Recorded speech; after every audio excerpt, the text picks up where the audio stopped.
East Coast. I'm calling the meeting to order. Secretary Anger, would you please call the roll? I will, thank you. Rachel Anger is here. Cindy Bird. Here. Kathy Calhoun. Here. John Kalila. Here. Kenny Curley. Here. Pam Delabar. Here. Kathy Dunham. Here. George Eigenhauser. Here. And crew in the background. Yeah. Yukiko Hayata. Here. Carol Krasnowski. Here. Rich Maston. Here. Steve McCullough. Here. Okay, Melanie Morgan. Here. Brian Moser. Here. Pam Moser. Here. Daryl Newkirk. Here. Sharon Roy. Here. Howard Webster. Howard on the call? No Howard. Oh, wait, he just came in. Good. I'm just promoting him now. And Eileen Tartaglia. Here. And did I hear Shelley will be joining us in 5 minutes or so? Yeah. Okay. James Simbro. I'm here. Thank you. Matthew Wong. Here. Eva Chen. Here. And Gavin Cow. Here. Okay, so Howard, are you on the panel now?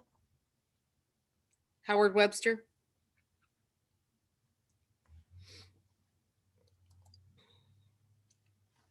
He's muted. Howard, unmute. Well, I see him there, so I'll acknowledge that he's attending the meeting. So we have our quorum. Back to you, Mr. President. Thank you, Rachel. I appreciate that. So everyone received the agenda today. Rachel, do you have any additions, deletions, corrections to the agenda that you pre-noticed? Not that I've pre-noticed, but I will have an item under new business, Okay. just a And- ratification. Okay. And other than that, I'm not aware of any changes, but other people might have some. Okay. Anyone else have any additions to the agenda tonight? My hand, for some reason, I can't raise it. Okay. Are you approving the orders of the day? Is that what you're doing? Yes, that's what we're doing. Okay, I have a point of order. Okay. Okay, the budget in executive committee, according to our guidelines, that criteria does not meet our guidelines to be in closed session. We did the same thing last year and I called it out of order at the same time. Okay. Kathy Calhoun, would you like to address that?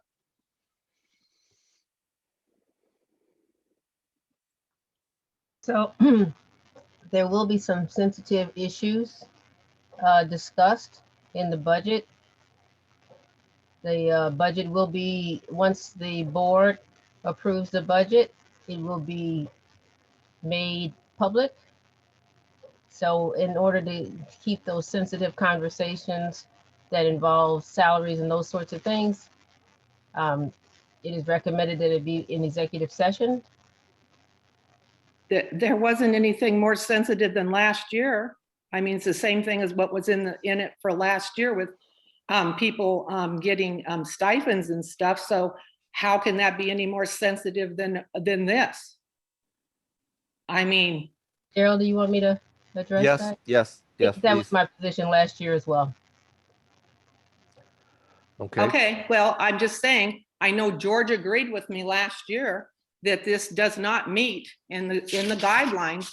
It does not meet the criteria to be an executive session. Well, Pam, if you want to make a motion to move it into open session, you can do that and then we Okay. can vote on it. Okay, I make a motion to move it to open session. Okay. Steve, Sec- second. Okay. Thank you, Steve. And you want to go ahead and defend your case, Pam? Well, my case is that we did exactly the same thing last year. So how can it be moved out of closed session last year and this year leave it in closed session? That doesn't make any sense to me. I mean, it's the same exact thing. I know Daryl, last year, you were all in favor of it too, of moving it out. Okay. All right. Pam Delabar, you're recognized. Thank you. From what we have had on the board list, I thought that our budget session this time was like a working session to get things together and finalize it back to Rachel by the end of the month. So at our April meeting, we would be discussing what had been done and doing the actual approval at that time. So I didn't see it being necessarily out of order to have the working session in executive session. Okay, thank you, Pam. Rich Maston, you're recognized. Yes, thank you, Daryl. Pam Delabar is correct. The working session has been done in closed session, so we can discuss any of the sensitive items that come up. And then at the April board meeting, anything we want to discuss in open session, we do. So this is not new, this working session that we do before the April board meeting. And we do have a sensitive topic to discuss that has something to do with a contract that's in place that cannot be discussed in open session. Thank you, Rich. Rachel Anger, you're recognized. Thank you. I have no opinion one way or the other, but I just wanted to point out that this has been pre-noticed as an executive session item going back to probably September numerous times. So I'm just wondering why an objection wasn't made during one of those many times that it was pre-noticed. Okay, thank you. Anyone else want to comment Okay, before I since call the question? Well, I was just going to say, because I can't raise my hand, I'm sorry. But as long as what we discuss on the preliminary can be discussed when it goes in, when we go to April, then I'm fine. I mean, I'm okay with that because I'll just bring it up again in April and that's okay. Well, the April session, Pam, will be discussed in open session. Right, and that's what I'm saying. I'll bring up the same comments that I'll be bringing up in the preliminary is what I'm saying, and that's fine. Then. Okay. Then I have no objections. I'll just bring it up in April, and that's Okay. fine. You want to withdraw your motion? Yes, I will. Okay, thank you very much. Mhm. Okay, any other additions or corrections to the agenda? Okay, hearing no objections. Is there any objection or no additions? Is there any objection to approval of the pre-noticed with the one addition that Rachel has brought up under new business becoming our orders of the day? Okay, hearing no objection. The pre-noticed agenda now becomes our orders of business. Thank you, everyone. Okay, so we'll move on to order number 2. And that is, no, let's see, Rachel, I don't see your approval on the one I have printed out here. It'll be under new business. No, the ratification of online motions. She just There- doesn't, there- one, she doesn't, I mean, even around people she knows. There were none at the time we had our agenda deadline, so I had no reason to put it on there, and that's why it's coming up under new business, because we've dealt with that motion we would like to ratify. Okay, all right. Okay, no problem then. Okay, so we'll move on to order number 2. Central Office, Aline, you're recognized. Okay, thank you. There seems, you've read all this, so I don't have to go through it all, but there seems to be a confusion about the grand distinction requirement clarification. In April of this past year, the board voted to reduce the number of finals to 20 for the 19-20 show season. And then it was, I believe, in December where the number of finals for this show season was reduced further to 15. The shower report in February, I believe it was, referred to changes made at December and January, and that both show seasons were reduced to 15. It doesn't matter to us whether it's 15 or 20. We just need to get it clarified. There have been some people who claimed their grand distinction from last show season with the 20 finals. So it wasn't something that we were the only ones that thought that was what the rule was. So I'm presenting two motions for the board to consider. Either reduce the number of finals required for grand distinction for last show season to 20, or if you want to make it the same as this show season, then reduce it to 15. Okay. Rachel, are you able to find that in the minutes real quick to see what we decided for 19 and 20? I don't know how quick it is, but I will take a look at it. Monty did a really nice summary for the October board meeting, so that's where I'll go first. Okay, good. Rich, you're recognized. Oh, I'm I sorry. actually went back to, I went back to the April minutes. I went back to the source. And Okay. looked. All right. So But it you're would be saying that good to know. 19, 20, the board voted for 20, and in this current season, it was dropped to 15. Mhm. And- Which is logical because we have a far fewer shows for this show season than we did last show season. Okay. So it would make sense to have 20 for last show season and a further reduced amount for this show season. Okay. So your second motion here, let's see. So you got what's current for 1920, which is 20. No, I'm just saying there's just been confusion about this. There's been things reported. Monty reported one thing. I went back in the minutes and we thought it was one thing. So I'm just bringing it to the board now to make a decision one way or the other. We don't care one way or the other.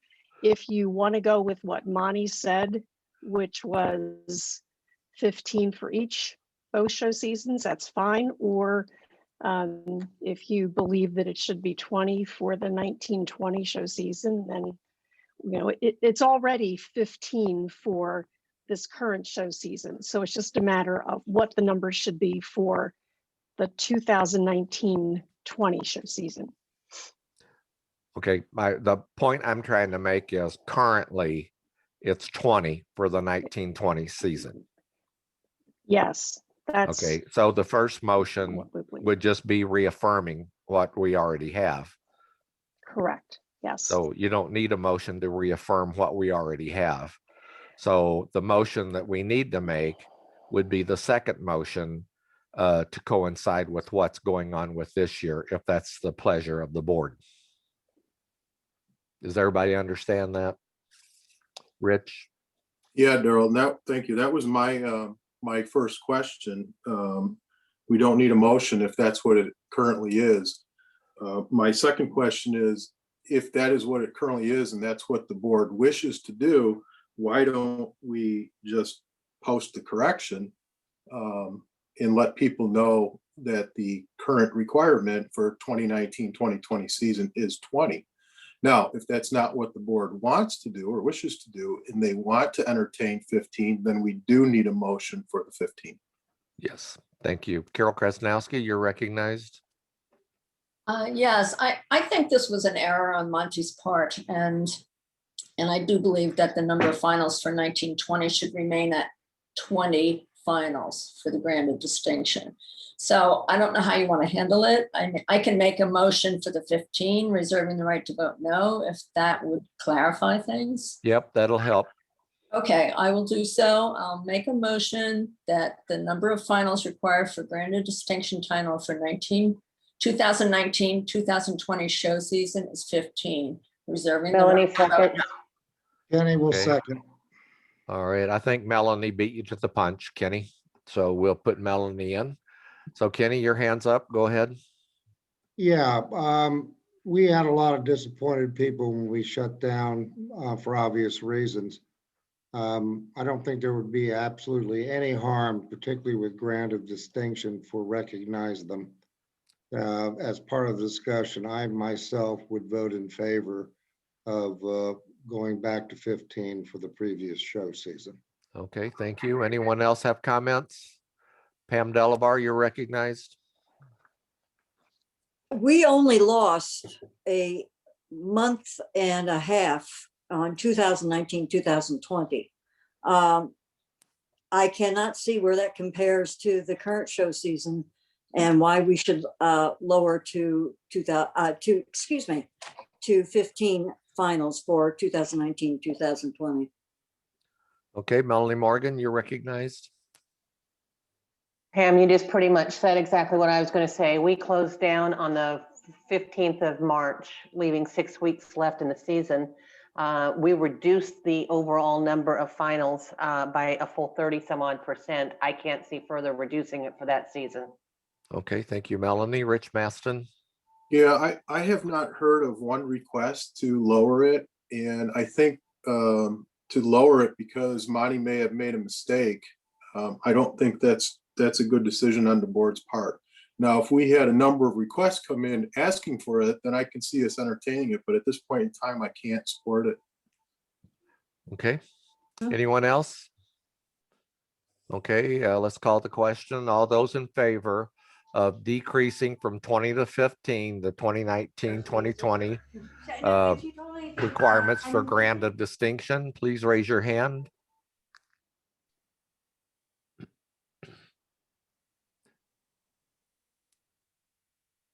Okay, I have Kenny Curley. Pam, are you still not able to raise your hand? I can't, Okay. but I'm not voting that way. Okay, all right. So we had one yes vote, Kenny. All those opposed, please raise your hand. Oh. Okay, so the no votes are George Eigenhauser, Rich Maston, Cindy Bird, Melanie Morgan, Pam Delabar, Brian Mosier, John Kalila, Kathy Dunham, Carol Kaznowski, Steve McCullough, Sharon Roy, Rachel Anger, Yukiko Hayata, Howard Webster, Kathy Calhoun, and Pam. How are you voting? I just found my hand. Good. Okay, there you are. Pam's a no. All right, if you'll take your hands down. Any abstentions?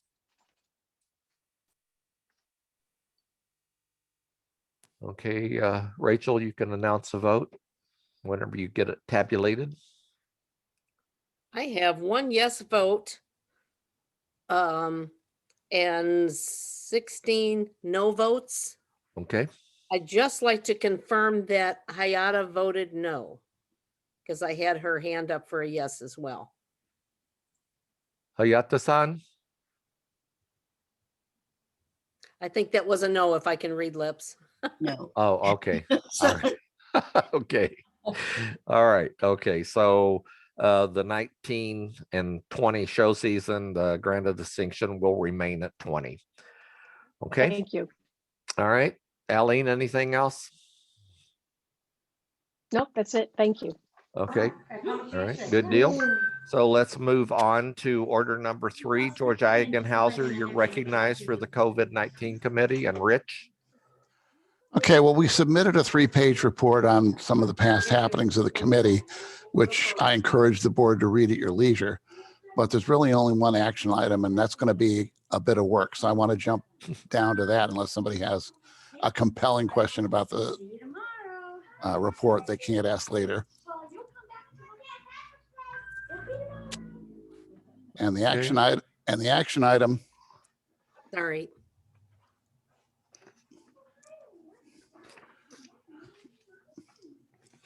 And we did them in separate files just to confuse you. Anyway, the second action item, well, the only action item is the CFA COVID requirements. And the most significant change between some of the previous drafts and previous versions that we've done is it now makes at least some of the requirements mandatory. Okay.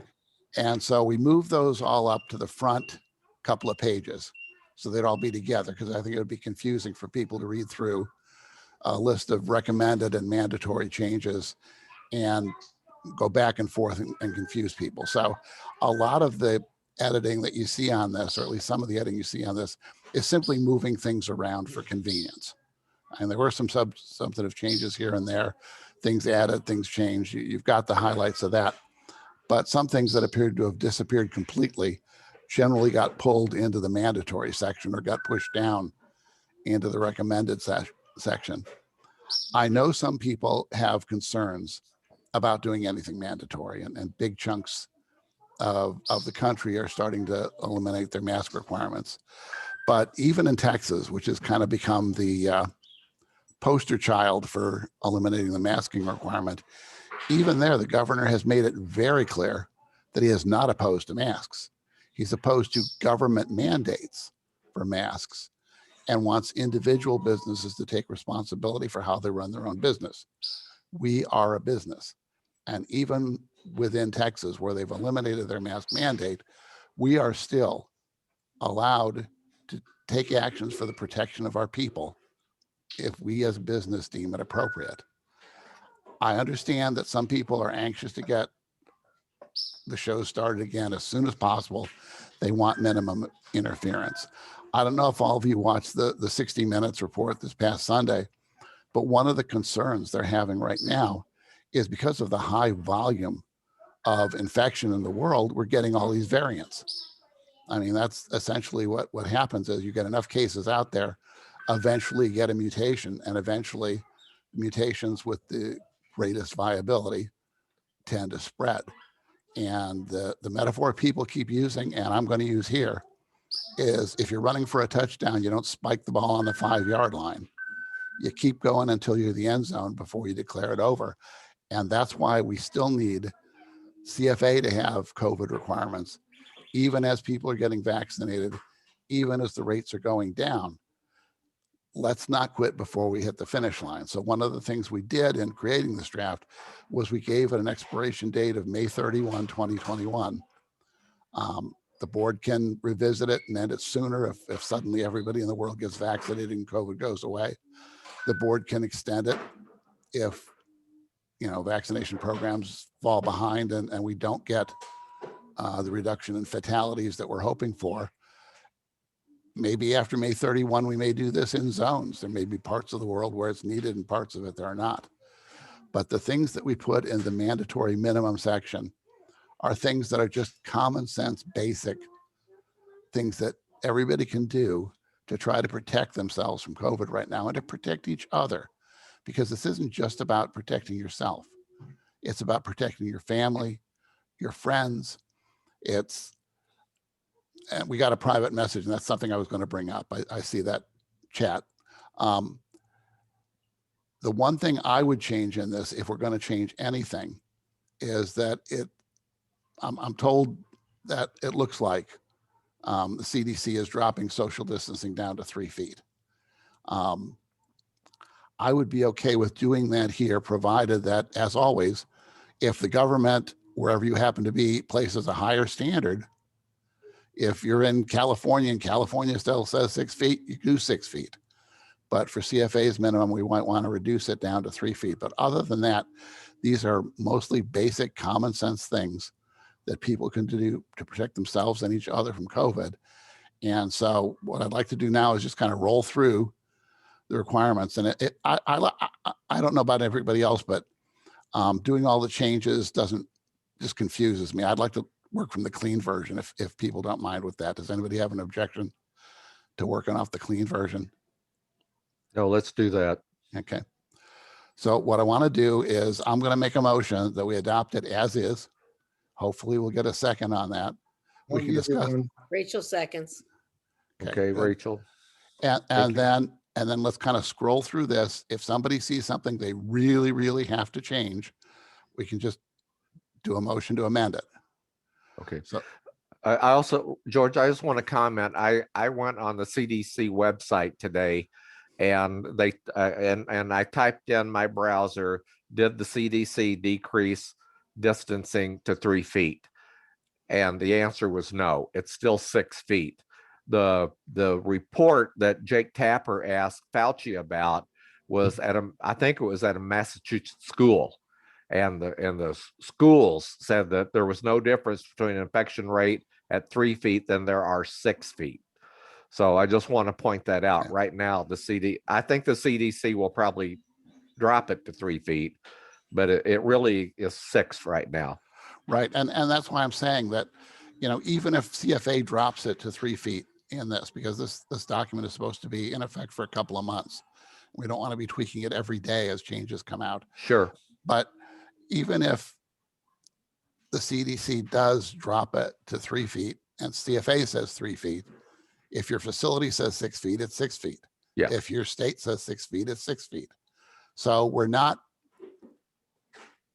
undercutting protections already in place. We can't. I mean, part of this is that we're asking people that when there is a conflict, you use the highest standard, the safest standard, the most protective standard. Okay. There's 4 people with their hands up. Let me get their comments, George, then we'll go back to this. Okay. Melanie, you're recognized. Thank you. First of all, I want to talk about this in generalities. I'd really like to commend the committee for their work on it. I know that that's hard to kind of slog through it. I think a lot of people may think that it's too late to be implementing these guidelines. We're on our way out, but I totally agree with you, George. You don't spike that football on the 5-yard line, and we're not there yet. So we can certainly see the light at the end of the tunnel, but we're still in the dark. And right now, I think it would be really a bad idea to drop the ball. So whatever we approve today, I agree should have at least that minimum requirement that adheres to whatever the state and local and federal guidelines are.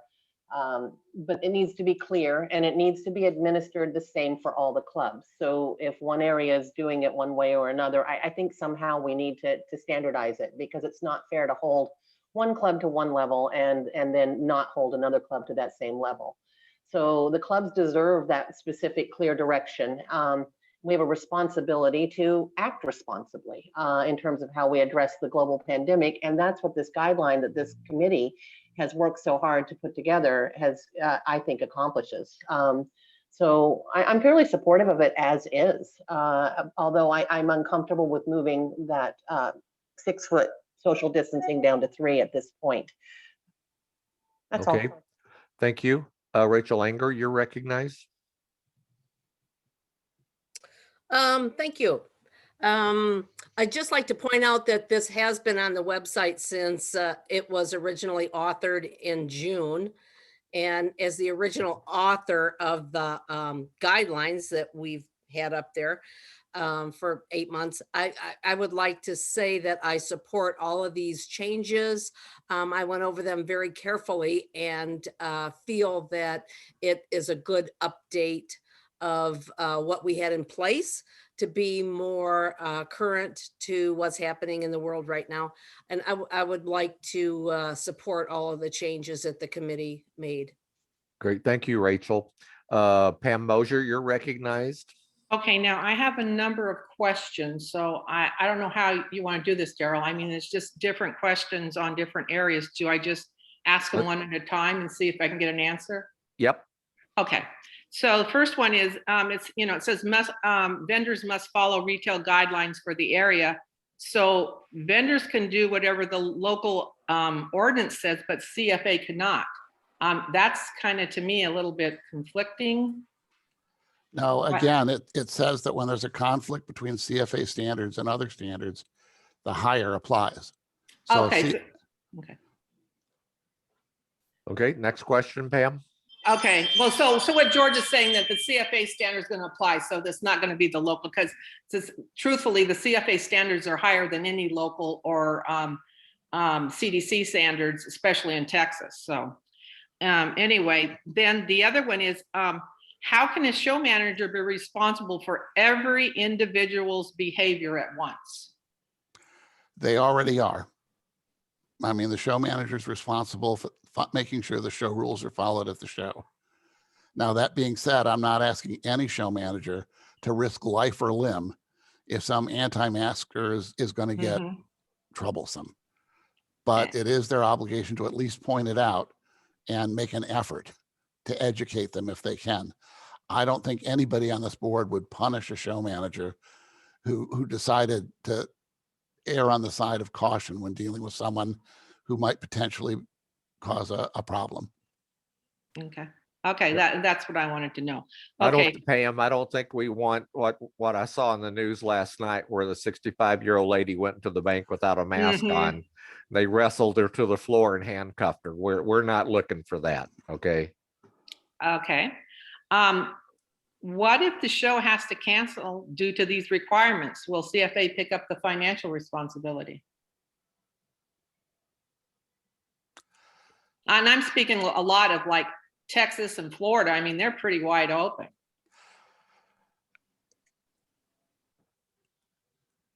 Is there something specific that you think is going to be violating Texas law? Well, I mean, Texas feels like you can do anything you want, you know, that you know, there's no social distancing, there's no mask, there's, you know, you can do, and, you know, so, you know, if for some reason, you know, the club, let's say the club itself felt that it couldn't adhere to because these are strict rules, then they might, you know, because these are coming into effect right now. I mean, these are coming into effect. Then they could maybe have a loss to their venue. Here's a suggestion. I believe, wasn't it Cindy that made the call? Yes. We had someone call the facility where the next Texas show is taking place. And once again, Texas does not prohibit masks. They simply don't have a government mandate for masks. The facility does. So if the Texas club is saying, we don't have to mask in Texas, yeah, you do if you're using that facility. It was already in place when you signed your contract with them. Okay, and my last comment is, if we're so worried that people are going to be infected, why are we waiting until April 1st? Why isn't this immediate?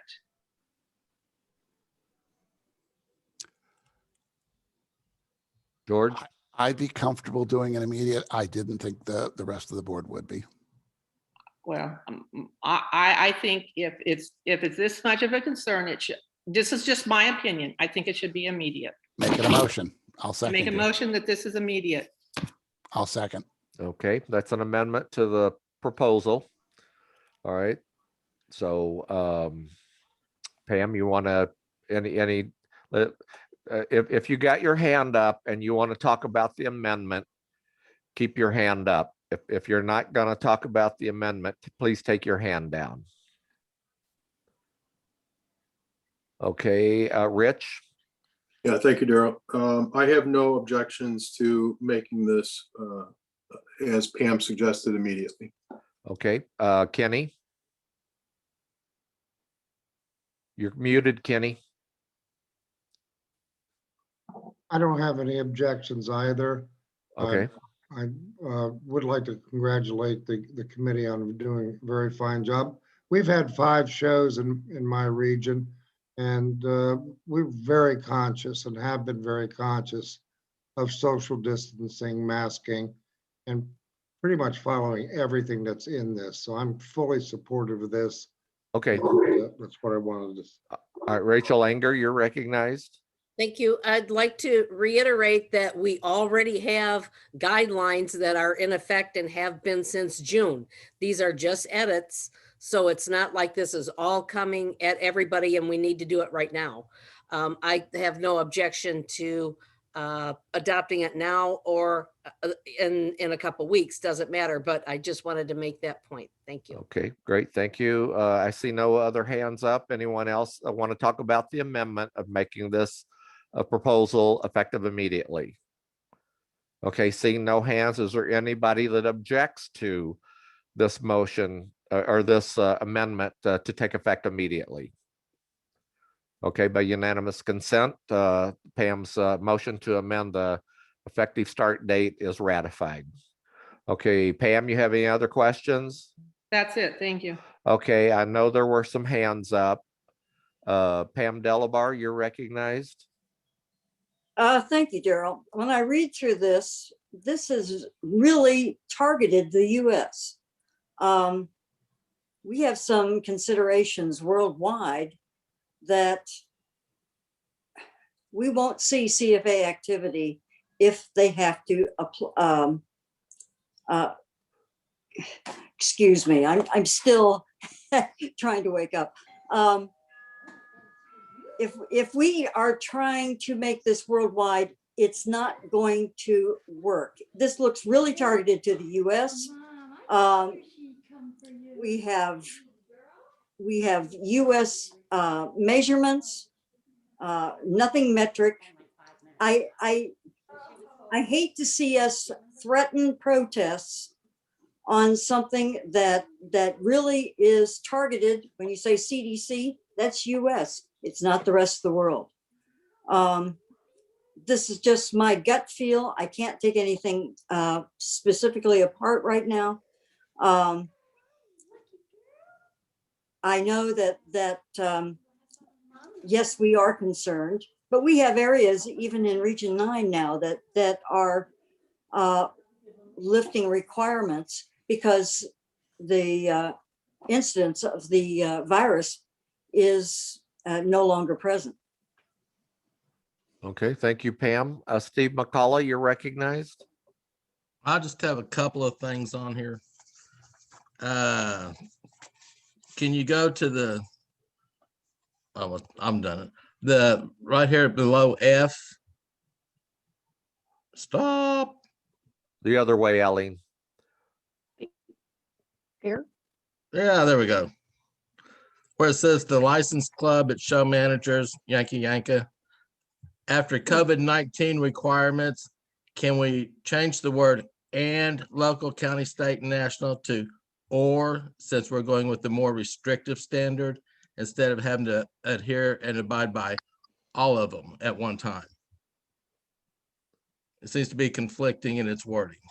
No, because the last sentence takes care of that. Where the standards differ, the club must adhere to the more restrictive standard. So But it you is still have to do all of them. No, it says where the standards differ, you do the higher one. But the word and includes the whole sentence. It doesn't stop there. And if we change that to or. And the paragraph includes the last sentence, and it doesn't end there. No, that starts with a capital W on my page. It's still the same paragraph. So Steve, if we deleted the and before local, it would be CFA's mandatory COVID-19s, local, county, state, national, and event facilities. Would that satisfy you? Perfect. Second. Done. That was easy. George, I have a couple of more questions. Hey, well, hang on a minute. Hang on a minute. We actually have to vote on it. Yes. Who made the motion? Steve. George. Oh, I did. Okay. Okay. And who seconded? George did. Okay. All right. So we have another amendment, and that's to strike the A and D just preceding local. Correct. Okay. Pam?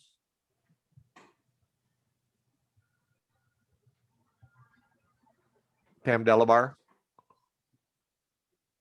You're muted. I was going, no, I'm sorry. I was going to make another comment, but it had nothing to do with Steve's current amendment. Okay. All right. So let's vote on this. So any other comments to the amendment to strike and? Okay, any objection to striking and? Hearing no objection, by unanimous consent, and is struck from the proposal. Okay, Pam? How can this apply to in conjunction shows? Scratch that one. George? If they're physically in the same show hall and they're physically benched together, then the CFA club is bound by CFA rules. So are you saying, George, that only the CFA club can be bound by these rules? The co-hosting in conjunction, we don't have really any jurisdiction over. Unless our attorney says otherwise, I don't see how we assert jurisdiction over the other club. Okay, all right. Kenny Curley? Oh, wait. Oh, I'm sorry. Go ahead, Pam. Yeah, with George's answer. So it would seem to me that if we had in conjunction shows already scheduled, this presents a problem. In what way? In what way? If you have rules, national rules that have been followed by the national club, and then CFA is also part of this. and the CFA rules are much more restrictive, then we're going to have some difficulties in putting on shows, especially if we have judges that are judging, like for CFA on one day and the other association on the other. It's sort of, it really muddies this up. Okay. Steve, you're recognized.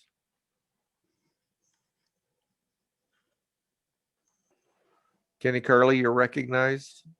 Yes, I just wanted to say that our comeback show in the southern region, that was Cotton States, all of the guidelines that we followed, in addition to what was presented back when we shut our shows down in April, came from a Tika club here in the United States. I understand Pam's concern. And, certainly it's something that we haven't been faced with as of yet. But we can certainly add to the fact that no in conjunction shows will be held unless they will follow our guidelines. That would be a simple cure. Thank you, Kenny. Melanie Morgan, you're recognized. Yeah, thank you, Daryl. I'd like to point out something that Rachel said earlier, which is these guidelines have basically been in effect all along. There is certainly some fine tuning here, but we're not introducing anything that's new, and it's good standard practices that I think our exhibitors and clubs have a right to expect that we would hold ourselves to that level, whether it's in conjunction or not. So Pam, if some issue came up, could you not present it as a motion to the board to set aside an exemption like we do for many things? It would be just another exception coming in.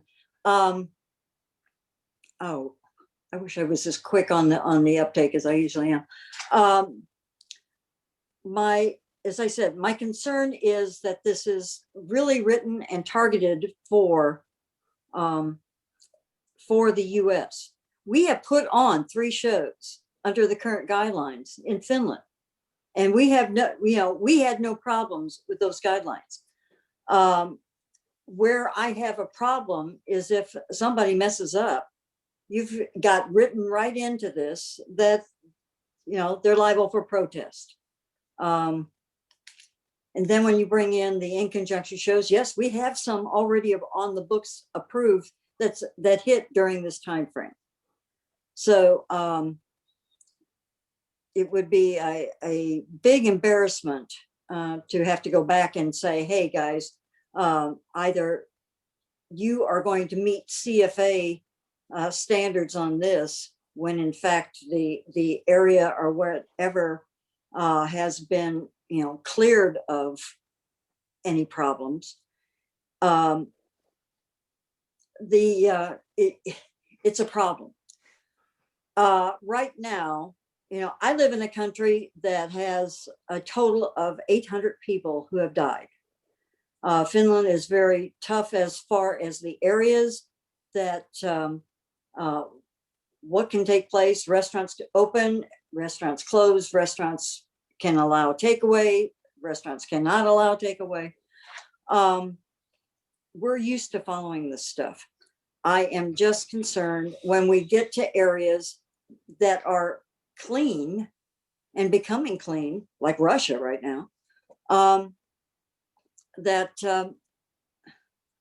if they don't go with the CFA standard, or if they misinterpret a CFA standard, we've got the protests staring them right in the face.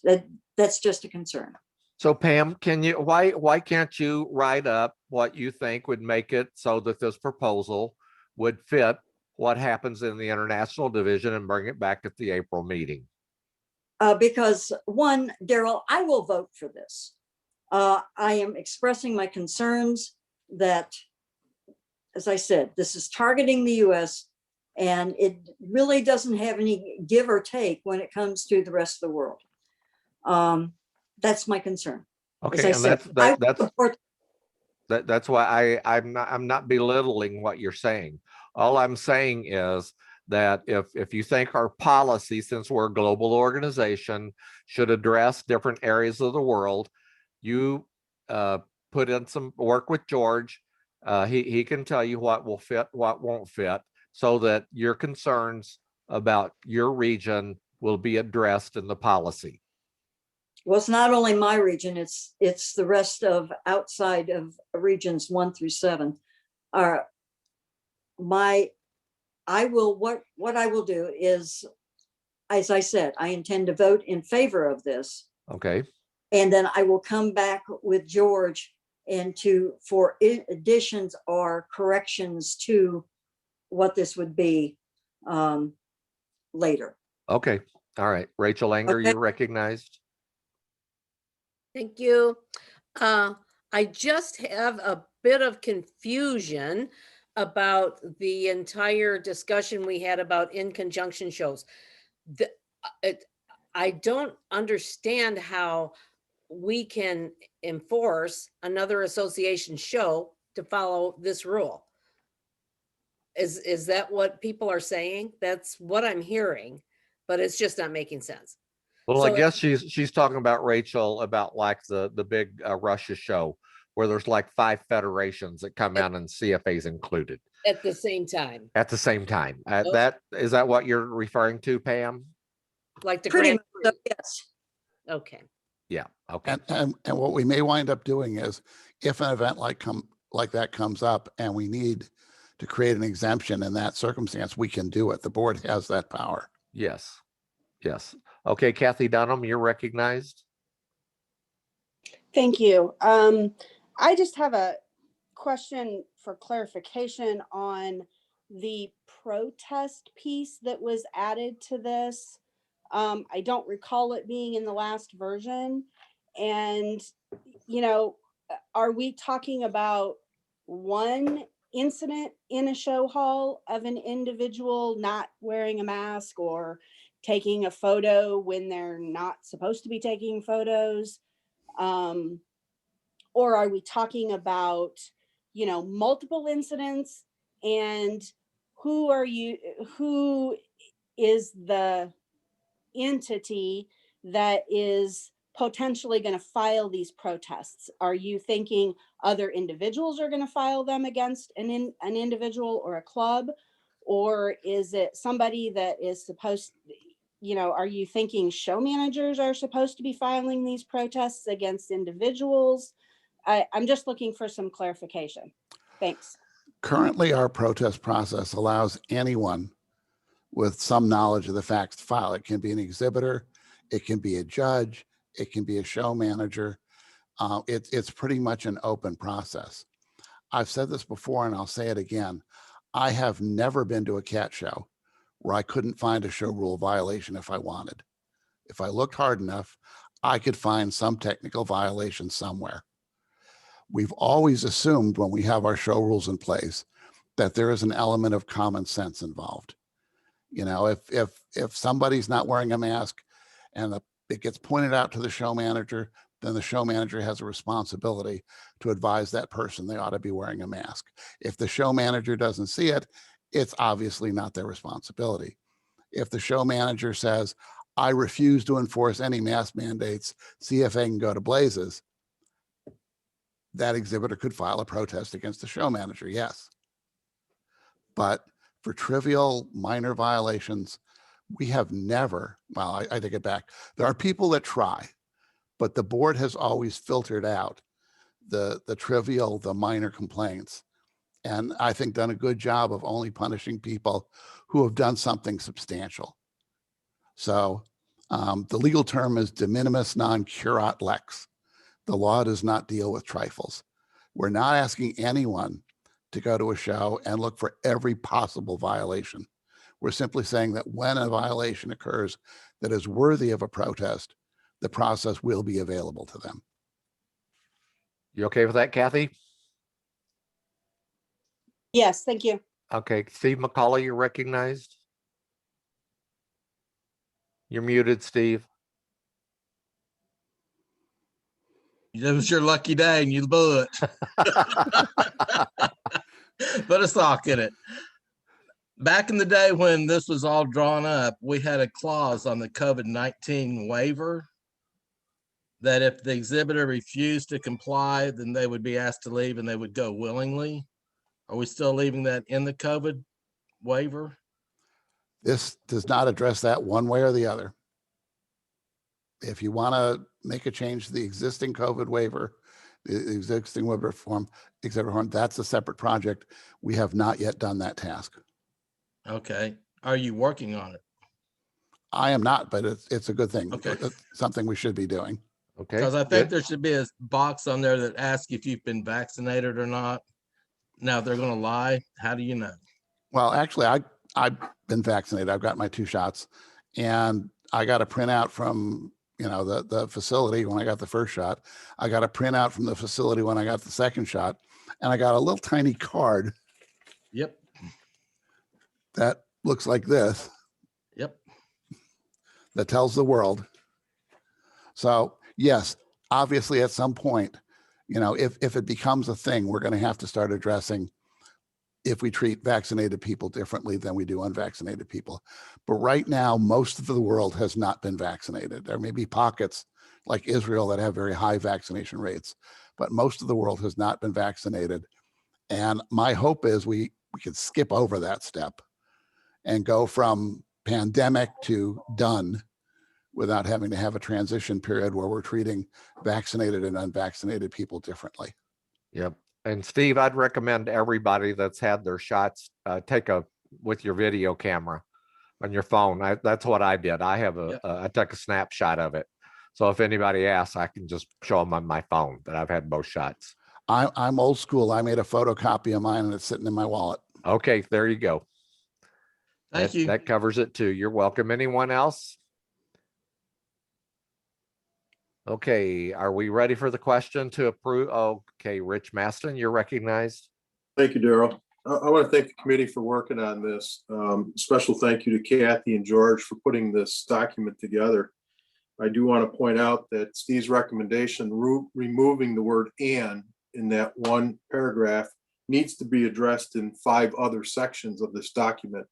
You will see that comes up. So I hope we can address that when we complete this document. In his motion that passed unanimously will address all 6 areas, not just the one. Well, Rich, let's just make it a motion and clean it up right now.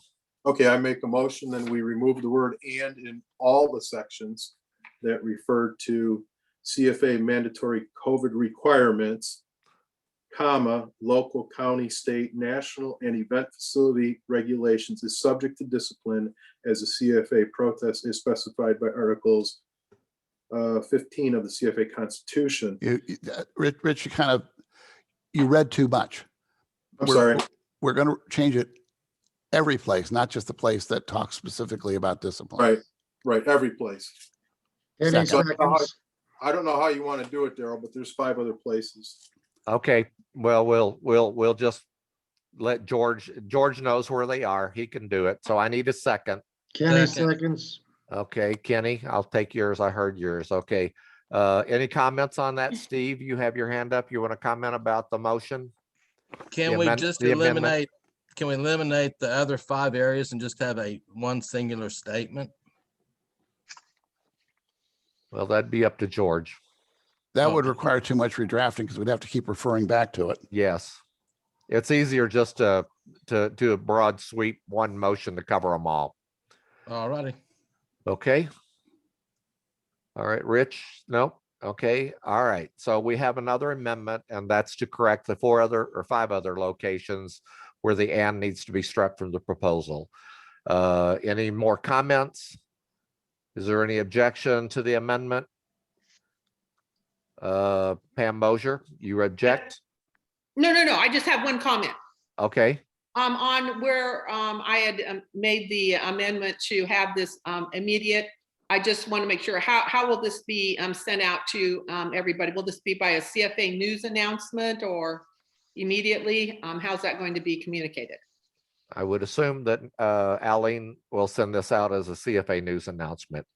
Is that what you wanted, George? Okay. Perfect. Okay, good deal. Okay.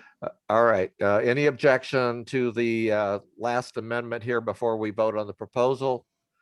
Okay, seeing no hands, no objections by unanimous consent. Those other 5 areas where the and should be struck from the proposal. George, you'll take care of that before sending on the finished proposal, okay?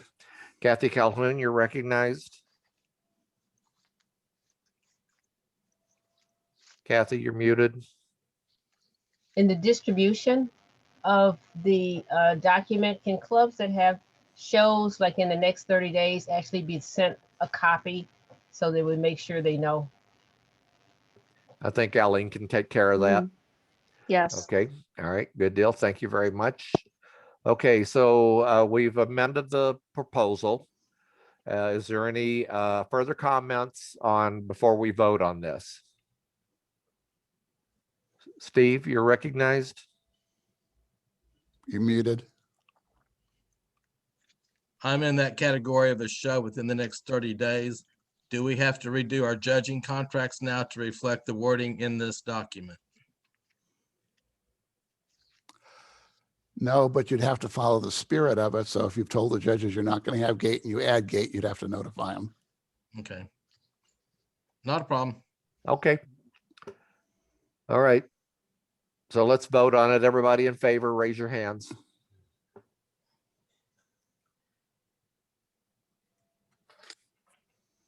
Okay, so the yes votes are Steve McCullough, Brian Mosier, Melanie Morgan, Cindy Bird, Rich Maston, Carol Krasnowski, Kathy Calhoun, Hayata San, John Kalila, Pam Delabar, Rachel Anger, George Eigenhauser, Pam Mosier, Kenny Curley, Kathy Dunham. Howard, are you voting? And Howard, how did you vote yes or no? Yes. Okay, Howard's a yes. Okay, everybody take your hand down. Those who are opposed, please raise your hand. Okay, no one opposed. Abstentions? No abstentions. Okay, Rachel. We have 17 yes votes, 0 no votes, 0 abstentions. Thank you very much. The motion is ratified as amended. All right. Anything else, George, from the COVID committee or Rich? Not from this committee, but the virtual annual is next and we're sort of related. Okay. All right. So let's go on to order number 4, virtual annual meeting. Rich Maston, you're recognized. Yep, thank you, Daryl. I'm going to turn this over to the co-chair, Aline Tartaglia. Okay. Thank you. So I thought what we could do is I'll give a brief overview of each section, and then if anybody has any questions or comments at that time, probably just best to handle it while we're on that specific topic. You see the committee members, we've got a nice variety of people.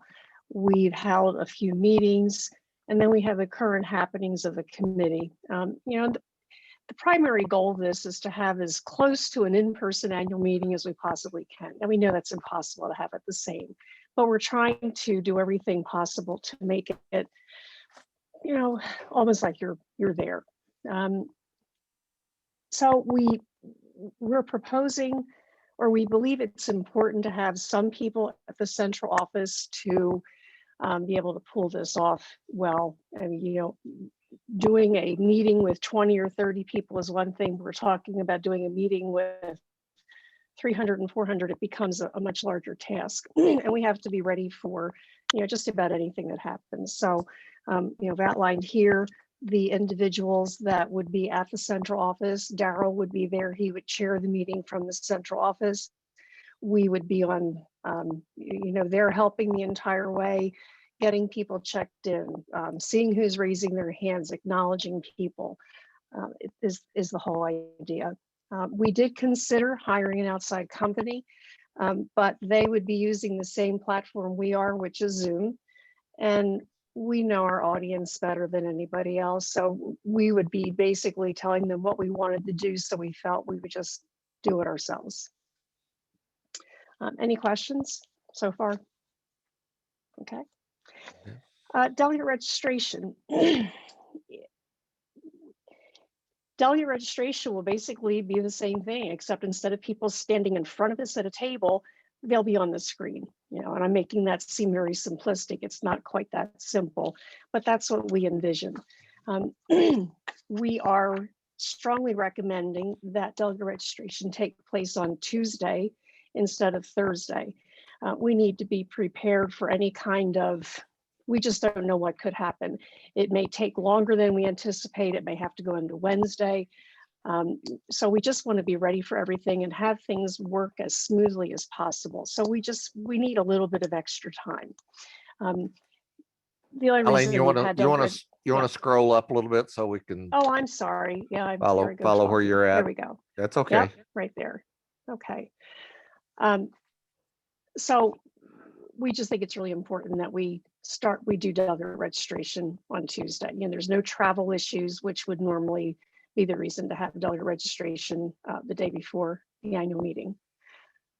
And this will be one of the motions that we have at the bottom. So I don't know, does anybody have any questions on that or comments? Okay. The delegate fee. This is a popular one. Yeah. I don't need to say anything. I'm sure that there's comments and questions, but we can move on, or we can, if anybody has any comment now to make. No. No hands. Okay. Oh, hang on. Melanie Morgan has her hand up. Oh. Melanie, you're recognized. Thanks, Daryl. I just want to reiterate my position on this. I know we discussed this before. I truly feel that there has to be a workaround for charging the full $40 versus coming up with another alternative of somehow reimbursing the clubs. And I don't think that waiting until afterwards is a good incentive to getting people to sign up. And I understand that may not be where we go with that, but I just want to go on record with that because I feel pretty strongly about it. Thanks. Sure. Well, I think we had a motion at our last meeting, and that's what we approved, that we'd wait until after the meeting, wait until the financials come in, and then make a determination at that point in time. I could be wrong, but Rachel, I think, can back me up from the minutes of that. That's a good overview. Yeah. Okay. Melanie, your hand's still up. You got any other comments? Do you want to make a motion to change the board's past motion? No, I'm not going to beat that dead horse. I just kind of going on record with where I stand on it. Okay. Okay. Thanks. Yeah. You made your point very clear last time. I think we all got it. All right. Go ahead, Eileen. Okay. We're planning on the meeting being a Zoom meeting broadcast live on CFA's Facebook page versus what we're doing now as a webinar. All of the delegates, it's only checked in delegates that will be in the meeting. Everybody else will be watching live on Facebook. It's webinars are great, but if we need to promote somebody as a panelist to speak, it's time consuming. It's just awkward. Whereas we want everybody who is checked in as a delegate and able to speak at the meeting, just right there, ready to speak, just a raise of the hand. We would still do all the same things we do in an annual meeting. The person would identify themselves, the club that they're representing, and then they could speak to an issue. We're recommending that the meeting start at 9:00 a.m. Central Time, which is the time it would have been in Houston. We'll start admitting previously checked in delegates to the annual meeting 2 to 3 hours ahead of time. I think it's going to take a bit of time because each person will need to be identified with their full name and their club name. So that will take a bit of time. We're also recommending that there be limited committee reports given during the meeting. The board can decide at a later time what those reports are. All other reports to be posted on the CFA website. In the past, usually the entire morning is taken up with reports. Our concern is that doing an annual meeting virtually will take more time. And we just believe that, some of the reports could just be not online. The meeting schedule for all of the other in conjunction meetings would basically follow what we've been doing at annual meetings. We'd have the board meeting on Thursday, the annual meeting, the delegate meeting on Friday, the meeting with the ID reps and Bree Council secretaries on Saturday, and then the board meeting on Sunday. So we didn't see any need to deviate from the normal schedule.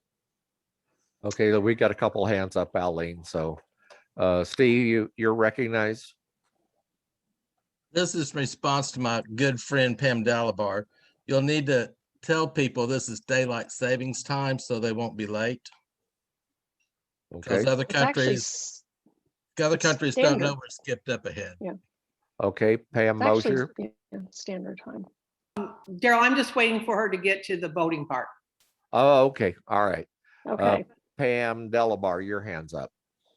Just in response to Steve McCullough, that only has to do with the 3 weeks between when you all went on daylight savings time to when we all go on daylight savings time. So there will be no problem.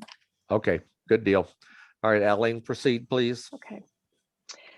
Amendments to resolutions, as usual, publish them online, but what we were planning on doing this year is having them as a discussion forum where all of the discussion could be captured in one place instead of talking about them at shows on different chat, different types of lists, that there be one spot online. And if you give me just a second, I'll share. We have an example of what this would look like. Hold on one second.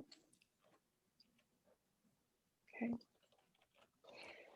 And Kathy Durdick did this up for me. There would be, this is, just an example, but there would be a table of contents for the different resolutions and to give a just short description for each one. And then if somebody was interested in seeing all the detail, they would click on it. And then it would come up and give the full amendment. And then would be a discussion. And all that somebody has to do is just enter their sign in with the username, and there's no password or anything. You just sign in so people know who is making the comment, and then you just make your comment. So we just kind of pre-populated here, and then someone could see the entire discussion. The discussion could be downloaded into a text document or a Word document. We haven't gotten to that point yet, but it would be available to do it that way as well. So that's anybody, kind of what we had. anybody could get on, even non-delegates, is that correct? Yes, just as non-delegates can discuss amendments and resolutions, Sure. so can anybody can discuss here. Okay, good deal. That looks like a interesting thing. Mm-hmm. Okay, you can go on to the Okay. next section. All right, so let me go back to, I gotta get a new share. Hold on. Okay. Voting on the amendments and resolutions. We've thought of a variety of ways. Voting using the polling feature in the meeting is we believe will not work. It's very cumbersome for that many people. Wouldn't be, we don't think would be secure enough. So what we're proposing is that there be online voting similar to how clubs vote for officers or how Bree Council members vote on ballot. It would, there'd be personalized links that would be sent ahead of time to the clubs. And during voting breaks at the annual meeting, we would ask clubs to go to, use the link and go to vote. And then they'd come back in after the break and we could announce what the vote is on that amendment. Okay, now I think Pam Mosier had a question here. Yeah, I think this is going to be pretty time consuming to do this. And the other issue is who's counting the votes? Are the votes being counted by the accounting firm like we do with the DALs and the credentials committee? Just who's counting those votes? It's an automatic tally online, like the Bree Council votes. Okay. It's an automatic, it just tallies them up. Who certifies them?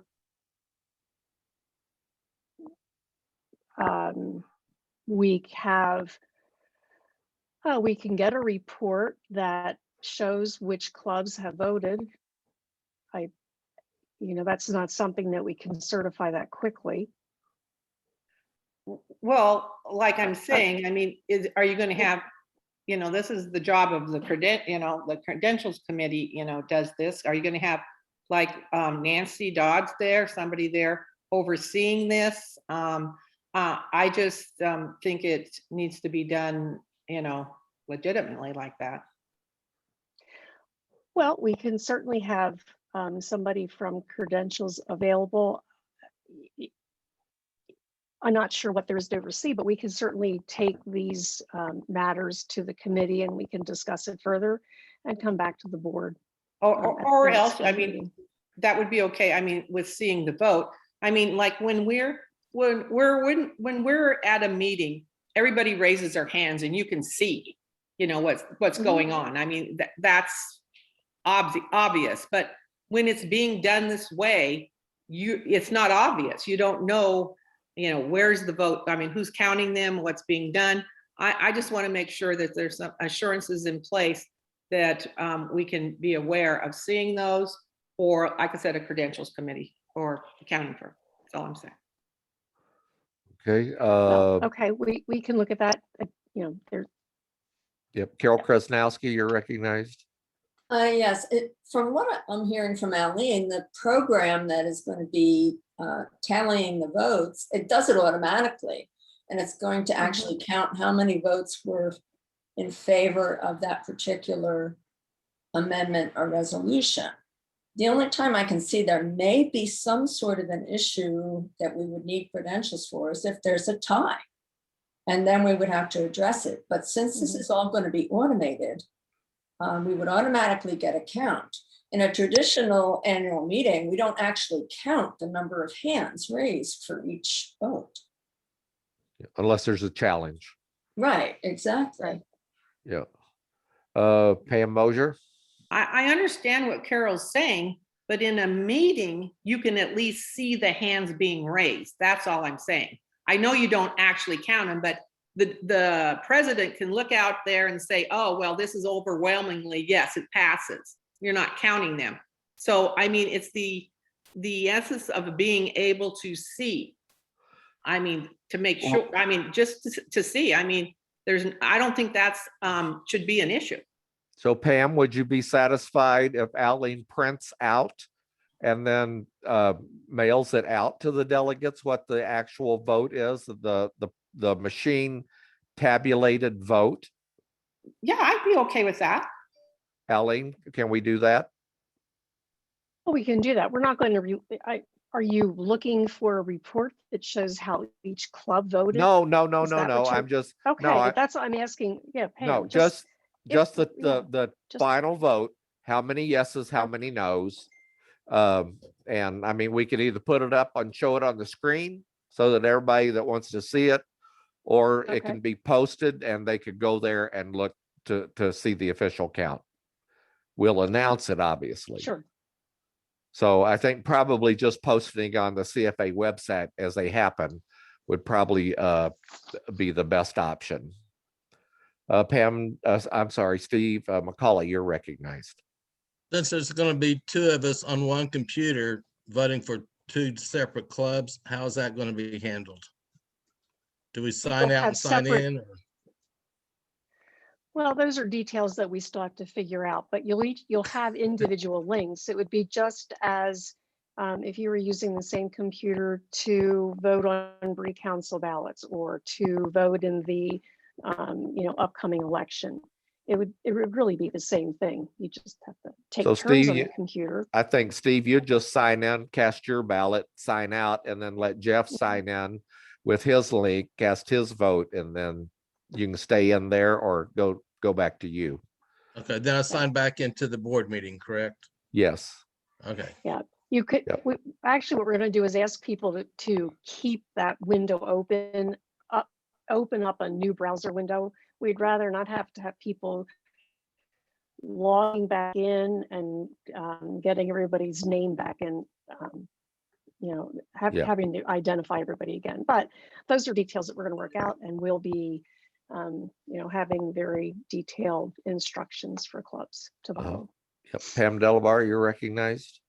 Having had to count the votes or give an indication of the votes, this is going to be a much more accurate way to tell if something passes by 2/3 or if something passes by a half. The chair is going to have a much easier job in telling how the how the resolution or the amendments go. Yes.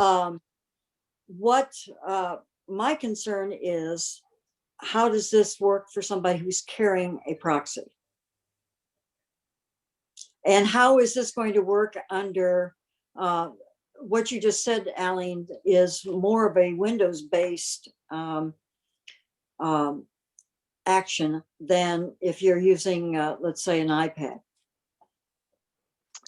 That's something we need to address, and we're going to be doing experiments.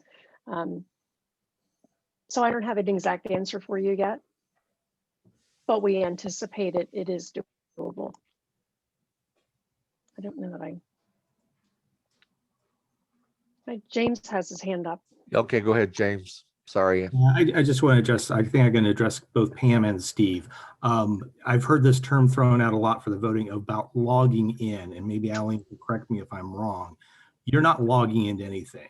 You're going to have a link, a dedicated, unique link emailed to you that you will click on, and that will take you to your voting. That's how we'll handle the proxies. You'll have a link for your vote. You'll have a link for the club that you're proxying vote for. So each vote, each unique link, no logging in, logging out. You're just going to be clicking on a link. It's going to take you to your page and you'll vote. I believe that that's right, Aline. Yeah, I mean, you'll be going to basically the CFA website, just like we do with other balloting. So you'll have that personalized link. Proxies, we accommodate them because these links won't be sent out until after we have delegate check-in. So we'll know who's representing the clubs. Those links will be created. We'll send them out via email after delegates check in. We anticipate we'll be sending them out Tuesday night or Wednesday morning during the day. So everybody needs to understand that that person is getting a personal email with a personal link for them to vote. So there's not going to be cheating going on, correct? Right, that's correct. Okay. Provided they don't share their link, but it's really no different than raising your hand. Yeah. Yeah. It's a very secure way of voting. Okay, that sounds good. That sounds like it'll be easy to, once we get the tabulation, we'll know immediately whether it's passed or not. Okay, anyone else have comments? Aline, you want to go ahead and finish up your report here? Okay. Yeah, just, what we have in store is just practice. I mean, we are going to be practicing. It's not only that, we want to familiarize delegates with logging in, raising hands, speaking, voting, muting, unmuting. We plan on having tutorials available with screenshots that will help. And we plan on doing practice sessions with each region. We plan on doing, it could be up to 3 practice sessions per region. And for those regions that are in different time zones, especially Europe and the ID, we are planning on holding those practice sessions at times that are more convenient in those locations than to us here in the US. Along those lines, we need practice too on how this is all going to work. And we're recommending that the open session of the April and May board meetings be held as meetings instead of webinars. We would stream them live on Facebook. So it'd be just like we would be handling the delegate meeting. And any committee member or any committee chair, who is planning on speaking at a board meeting will need to be, we're not going to be promoting them as a panelist. We'll have to actually let them into the meeting. So they will need to be approved in advance, and then we will let them in on the meeting. So it'll be a little bit different than what we're doing here, but we want to go ahead and do that and get a good feel for it. Yep. Any questions on that? Okay, I don't see any hands up. So you want to move on to your action items? Yep. Oh, hang so on there's an hang on a minute. action. Rich Maston has his hand up. Yeah, Daryl, thank you. I know Eileen cannot make the motion on the action items, so I'll have a standing motion on all three of her action items. And Eileen, if you want to review them, that will be fine. Rachel Okay. makes a standing second. Okay, thank you, Rich and Rachel. So the first action item is to hold delegate registration on Tuesday, June 15th, starting at 9:00 a.m. Central Time. Okay, Carol Krasnowski. Yes, I agree with having the delegate registration on Tuesday, that we need to have an end time specified somehow. We can start it at 9, but maybe run it until 6 p.m. or whatever time the board feels might be workable for worldwide delegates. We're open to an end time. At one point, we were throwing around the time of 9 p.m. because that would make it more doable for other locations. It's so suggestions, we can make it until 6 p.m. Central Time, US. Okay. Can I make a motion to amend that? Yeah, you sure can. Okay, I move to amend the motion to hold the delegate registration from 9 a.m. until 6 p.m. on Tuesday, June 15th. Central Time. Central Time, right? Okay, all right. So I need a second. Any Second. second. Okay, Kenny, thank you. Rich, you're recognized. Yeah, the only thing I wanted to point out, I think Eileen was suggesting that she would take it till 9 p.m. Central Time, Carol. She was suggesting a 12-hour registration, so it would accommodate everybody around the world. Well, yeah, I didn't really want to go till 9 p.m., but we will. You If people feel that's better. Well, that's well past Eileen's bedtime. Okay, let's leave it at 6. If it fails, then we can change it to 9. George. I was going to say, I prefer keeping it open till 9 p.m. as well. That way, if it's starting in the middle of the night someplace, it's the middle of the day when we finish. So no matter where you are in the world, it will be available daylight time somewhere for you. I understand that Eileen doesn't want to stay up that late, but maybe she could do it in shifts, turn it over to James after 6 o'clock. We'll manage. Carol, you want to amend it to 9? Yes, I'll be happy to amend that to 9 p.m. I'll Kenny? second again. Okay, thank you. Okay, so the amendment is to insert after 9 a.m. until 9 p.m. Central Time. Okay, is there any more questions? Pam Delabar? Can you state that as Central Daylight Time? Okay, we'll add CDT. CDT. Okay, any other? Okay, so we're going to vote on the amendment, and that is to insert until 9 p.m. CDT. All right, and no other discussion on the amendment? Okay, is there any objection to the amendment? Okay, hearing no objection by unanimous consent, the amended time is 9 a.m. to 9 p.m. Central Daylight Time. Okay, so that's the amendment. Now, is there any discussion on motion 1 as amended? Okay, no hands are up. Any objection to the amended motion? Hearing no objection by unanimous consent, the amended motion is ratified. So Eileen, let's move on to motion number 2. Okay. Motion to hold the April and May board meetings as Zoom meetings and stream them live on CFA's Facebook page. Committee chairs would be approved in advance to speak at the meeting, and they would be admitted to the meeting once they were approved. Okay, we have a motion and a standing second from Rich and Rachel. Any discussion on motion number 2? Pam Mosier, you're recognized. Yes, I would like to amend that motion after April and put as needed for May board meeting, because as we discussed we would only do board meetings every month unless it was absolutely necessary on those off months. So for the Okay. May, I'd like to add as needed. Okay. All right, I need a second. Rich will second. Okay, Rich. All right, so let's discuss the amendment. And Pam, will you state the motion as you want it to read now? I wanted to read motion to hold the April and as needed May board meetings as Zoom meetings. Okay. Can I suggest that you put the as needed after the May board meeting? Oh, that's fine. You know, I mean, it's as Because long as, yeah. doesn't that make it specific to that one meeting? If everybody, I mean, I mean, that's fine if that's what it, I mean, I just want to make sure it's the May is as needed. Okay. Okay. Well, you could put it between the May and the board. That would really make it specific to the May meeting. Okay, that's fine. Okay, all right. So, Rich, you seconded it. Are you okay with that? Yeah, I'm okay with it. Okay, so motion to hold the April and May as in parentheses as needed board meetings as Zoom meetings. Okay.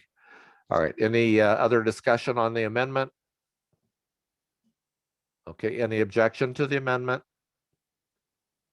Okay, hearing no objection by unanimous consent, the motion is amended to insert as needed between May and board. All right, so we have an amended motion now. Is there any further discussion on the amended motion? I see no hands up. Is there any objection to the amended motion? Okay, hearing no objection by unanimous consent, motion number 2 is ratified as amended. So Eileen, we can go to number 3.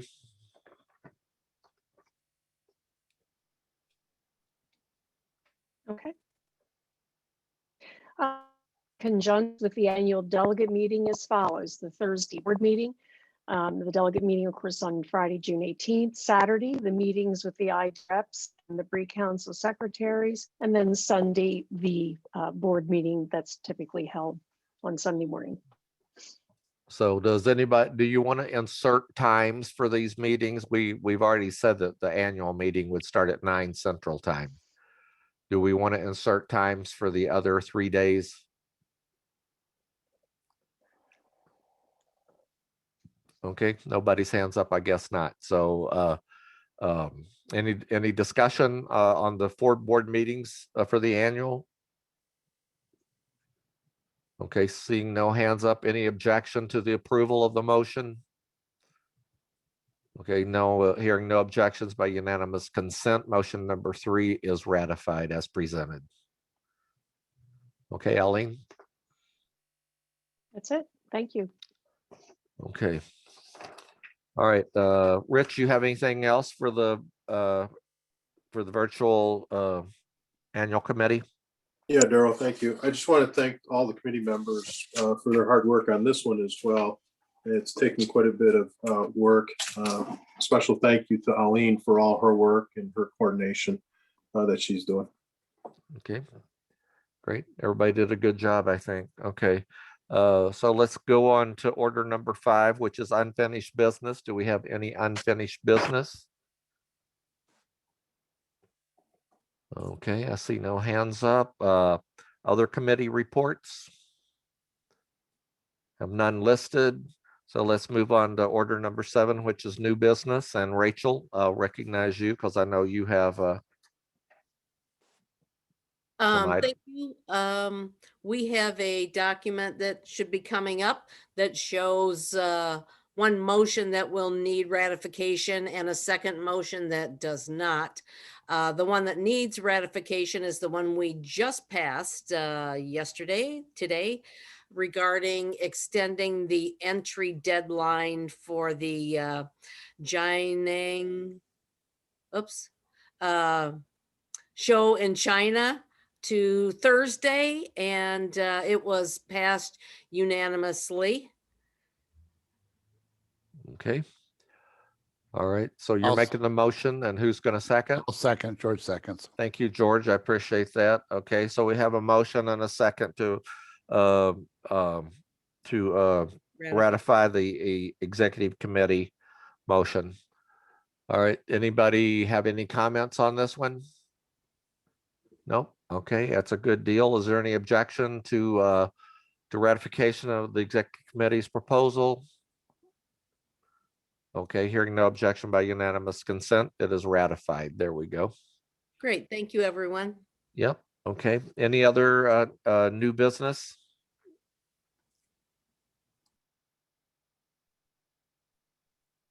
Okay, no other new business? Okay. So our next thing is the executive session. So it is 6:30 on the West Coast and 9:30 on the East Coast. And we will Gerald? adjourn. Yes. Gerald, I was wondering, can we give Aline and I maybe about 5 to 10 minutes to make sure that we have everything set up between us?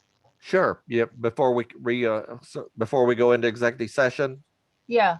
I could use a break as well. Okay, good deal. So let's Thank let's do 6:45 here at 9:45. That'll give everybody nearly 15 minutes. Thank you. Okay. The Thank meeting you. stands adjourned. Thank you, everyone, for all your input. I appreciate it very much. Thank you to all the participants who came in and observed your board at work today. We much appreciate it. Bye-bye. Bye.